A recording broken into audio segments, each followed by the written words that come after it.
I finally saw Martin Scorsese's The Irishman, and it's great.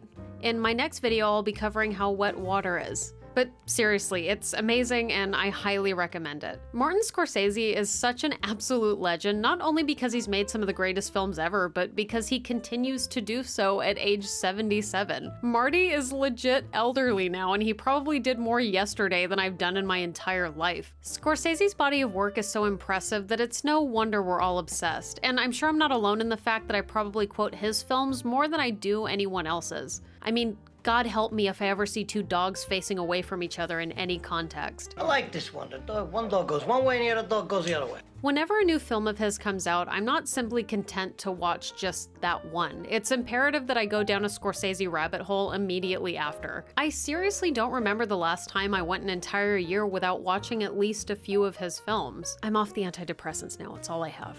Anyway, this time around I came across an older film of his that I hadn't seen before, and I loved it so much that I'm kind of kicking myself for not watching it sooner. You can watch all of Scorsese's feature films, all of his interviews, all the behind-the-scenes stuff you want, but if there's one thing you have to watch in order to really understand him as a filmmaker, it's his 1974 documentary, Italian-American. Well, what are you asking? About the sauce. How did you learn how to make sauce? Well, I'm supposed to be talking to you? You could talk to me, you could talk to them, it doesn't matter. I'll be over here. I'll be over here. Shall I mention your name? No, doesn't matter. Yeah, you mentioned my name. Yeah. You want? What should I say? You want me to know? You want me to tell you how I learned how to make sauce? Yes, how did you learn Well, how to make sauce? why don't you ask me the question? Don't you hear that then? No.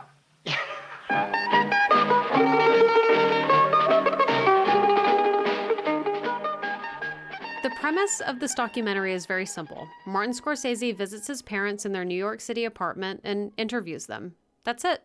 And it's one of the most entertaining things ever. That's right. You sit on that chair.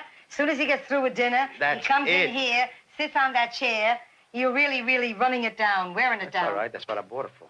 And there's times we sit in here, and I says, Charlie, are we mad at each other? Why don't we speak? He says, well, what do you want me to tell you? Gee whiz, I've been home all day. At least talk to me. What can you tell a person after you're with them for 40 years? They go on to talk about their lives and their parents' lives and the struggles of being Italian Americans during the time that they grew up. It's really fascinating stuff, and it provides a tremendous amount of insight into why Scorsese chooses to tell the types of stories he tells in his films. His mother, Catherine, even shows everybody how she makes her special sauce. What more could you want from a documentary? Marie Kondo taught me earlier this year that I need to look closer at the things in life that bring me joy, and honestly, nothing brings me more joy at this point in my life than listening to Mama Scorsese talk shit on other people's meatballs. Your meatballs remain very soft. Not like some of the meatballs you eat sometimes. You're invited somewhere. Yeah. You eat a meatball and it's as hard as can be. You throw it at the wall will crack. I really shouldn't say that because I have a lot of friends and I'll be getting a lot of telephone calls. One of the first things you notice when you start watching this is where Scorsese gets his talent for directing dialogue.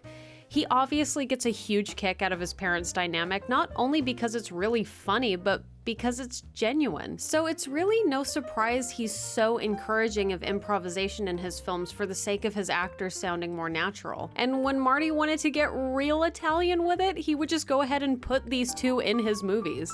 Yeah, so if you were thinking Charles looked a little familiar, it's because that's Vinny from Goodfellas, my guy. That's why he's not allowed to make the sauce in the documentary. He would have put way too many onions in it. Don't put too many onions in the sauce. And of course, you recognize Catherine as everybody's mom in everything.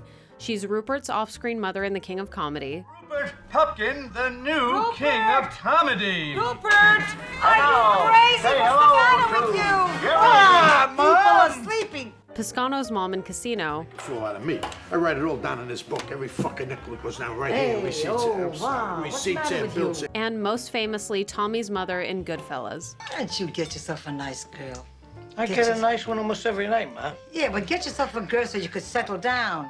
That's what I mean. settle down almost every night, but then in the morning I'm free. I love you. I want to be with you. Why don't you settle down? Not only is she a natural in front of the camera, but she always manages to make whatever scene she's in the funniest scene in the movie. The only written line in the entire dinner scene in Goodfellas was, "Did Tommy ever tell you about my paintings?" She improvised the rest, and Liotta, Pesci, and De Niro all follow her lead. Yeah, but the thing is that you talk natural. Don't try to put on But you're not an actress. I'm not putting on any airs. You're looking for a fight or something? Catherine was a very special lady and helped her son a great deal from the time he started making films. And she cooks for film scenes and also for the crew, and has done this for quite a while. Very right? important. For my very first short films, we had scenes with cooking in them. But in Goodfellas, the food was very important. The menu was important, and she supervised the different dishes that were in the picture, and really actually made the food. Do you enjoy being in the films?